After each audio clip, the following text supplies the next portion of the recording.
Karlıbeli İstanbul Günü'nden merhaba. Son 300 yıldır insanoğlu özgür düşünce atmosferinde pek çok gelişim gösterdi. Globalleşen bu çağımızda ise interaktif medya ile pek çok bilgi karmaşası da ortaya çıktı. İşte bu kirlilik içinde akademik ve objektif bilgilere ihtiyacımız arttı. Bilgi ekonomisi çağındayız. Öncelikle vicdanın eğitilmesi gereken bilimsel ve sanatsal, entelektüel bilgiye her şeyden çok ihtiyacımız var. Çünkü bilgi gücünü yok edemezsiniz.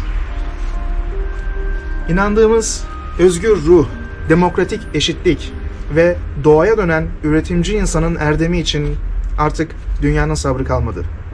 Harekete geçmek zorundayız. Ve unutmayın ki bilgi çağında en kazançlı yatırım eğitimi olan yatırımdır. Tabii eğitimin de evrensel görüşlü olması son derece önemlidir. Sokrates yüzyıllar önce şöyle belirtmiş. Eğitimin pahalılığından bahsediyorlar. Varın siz cehaletin masrafından bahsedin. Akademik literatürkün kuruluş amacı ise eğitim, öğretim, koçluk ve doğa ile pek çok bakış kazandırmak oldu. Bir fidan dikmek gibi özgür düşünceli Rönesans insanları için Başlıyoruz. heyecanla başlıyoruz.